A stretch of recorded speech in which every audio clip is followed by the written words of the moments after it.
தேவா பதில் தாருமே, எந்தென் ஜெப வேளையுமை தேடி வந்தே.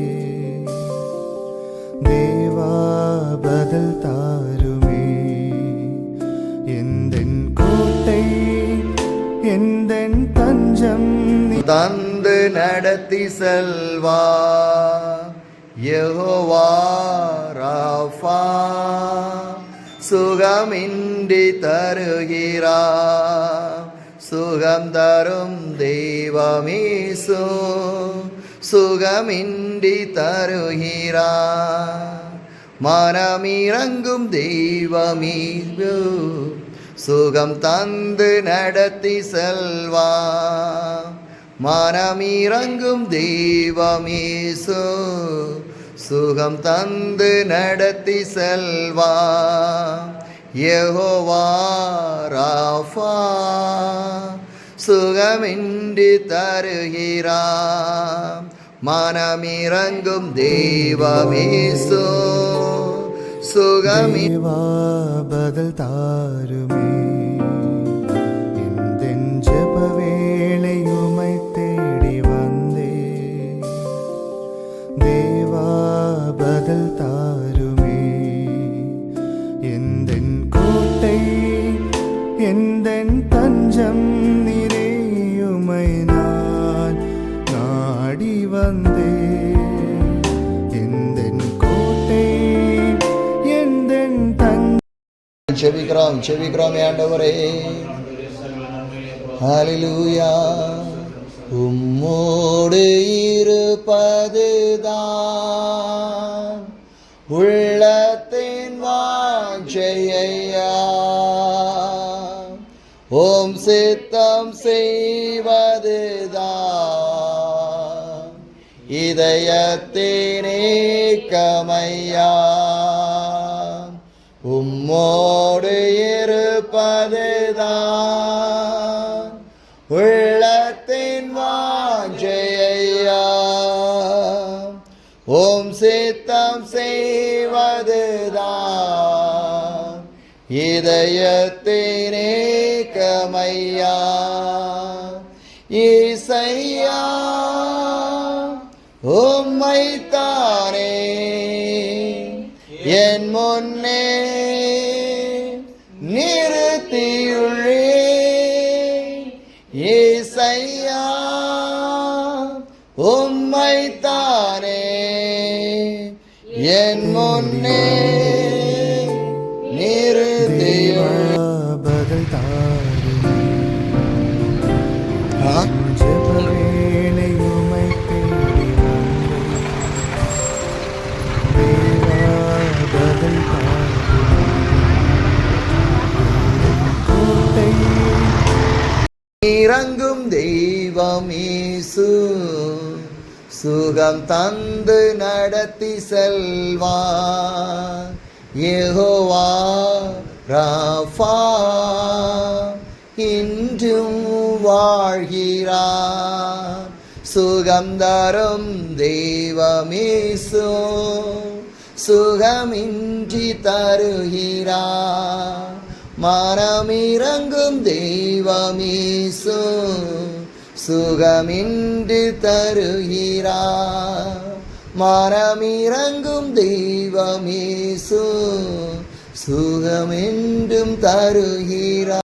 முழங்கால் படியிட்டு முழுவதும் தருகிறேன், நான் முழங்கால் படியிட்டு முழுவதும் தருகிறோம். நானும் என் வீட்டாரும் உம்மையே சேசிப்போம், உமக்காய் ஓடுவோம், உந்த நாமம் வேளையுமை தேடி வந்தே.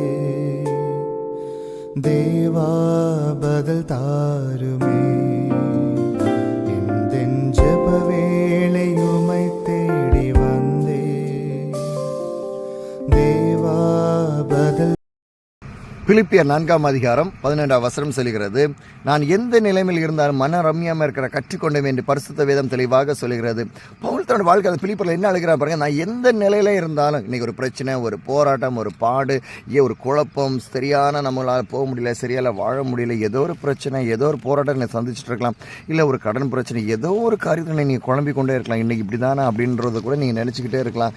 ஐயோ நான் என்ன பண்ணுறது எனக்கு தெரியல அப்படின்னு நீங்கள் நினச்சிட்டு. ஆனால் ஆண்டவர் சொல்கிறாரு, எந்த நிலையில் நீங்கள் இருந்தாலும் மன ரம்யமாக இருக்க கற்றுக்கணும். உங்களுக்கு இன்றைக்கி ஒரு வேளைக்கு சாப்பாடு இருக்கா, அதில் சந்தோஷமாக இருக்கா. 2 வேளைக்கு சாப்பாடு இருக்கா, அதில் சந்தோஷமாக இருக்கா. இன்றைக்கி 3 வேளைக்கு உங்களால் சாப்பிட முடியும், அதில் சந்தோஷமாக இருக்கா. சாப்பாடுக்கே முடியல, தண்ணி மட்டும் தான் என்னால் குடிக்கும், அதில் என்ன இருக்கோ அதில் மன ரம்யமாக இருக்க நீங்கள் கற்றுக்கொள்ளுங்க. போடுறதுக்கு துணி வசதிகள் வாய்ப்பு இல்லையா, இல்லை இவ்வளோ தான் இருக்கா, அதில் இருங்க, எனக்கு இவ்வளோ சேலரி தான் கிடைக்கும், இருக்கிறதுல முதல் திருப்தியாக இருக்குது நம்ம கற்றுக்கொள்ளுங்க.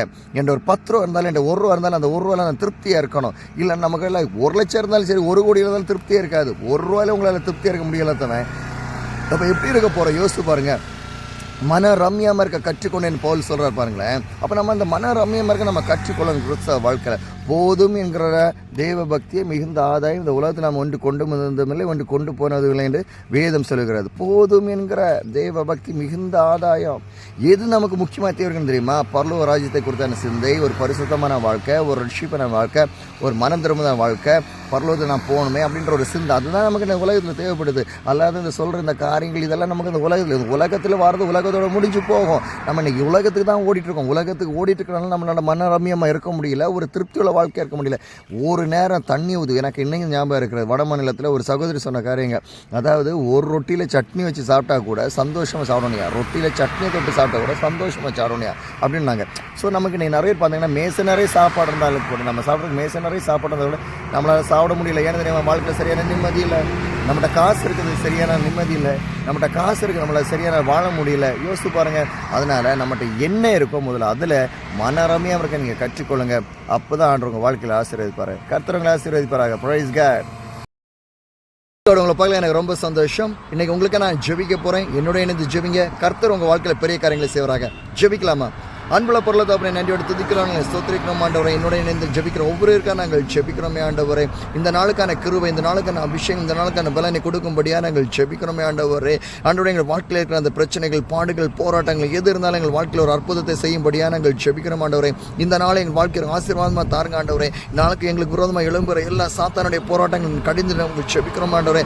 எல்லா மனித போராட்டம் கடிந்து நாங்கள் ஜெபிக்கிறோம் ஆண்டவரே. இந்த நாளை எங்களுக்கு ஆசீர்வாதமாக இருக்கும்படியாக நாங்கள் ஜெபிக்கிறோமே ஆண்டவரே. எல்லா உபத்திரவங்கள், எல்லா பாடுகள், எல்லா பிரச்சனைகள், எல்லா நோய்கள், எல்லா வியாதிகள் மறைந்து போகும்படியா நாங்கள் ஜெபிக்கிறோம் ஆண்டவரே. தீராத இந்த வியாதி, தீராத இந்த கடன் பிரச்சனை, கீழாத இந்த கடன் தொல்லைகள் இயேசுவின் நாமத்தில் மாறட்டும் ஆண்டவரே. இந்த ஜனங்கள் அற்புதத்தை பெற்றுக்கொள்ளும்படியா நாங்கள் ஜெபிக்கிறோம் ஆண்டவரே. நீ விசுவாசத்தால் தேவனுடைய மகிமையை காண்பாய் என்று சொன்னது போல இன்றைக்கு அவங்க வாழ்க்கையில் அற்புதம் வரப்போகுது. பெற்றுக்கொள்ளுங்க இயேசுவின் நாமத்தினால. என்னென்ன காரியங்கள் உங்கள் அற்புதத்துக்கு நீங்கள் ஏங்கி கொண்டு இருக்கிறீங்களோ இதெல்லாம் தேவனுடன் கேட்டுக்கொள்ள இந்த நாள் உங்கள் வாழ்க்கையில் இயேசு கிறிஸ்துவின் நாமத்தில் ஒரு பெரிய அற்புதம் வருவதற்காக நன்றி செலுத்துகிறோம் ஆண்டவரே.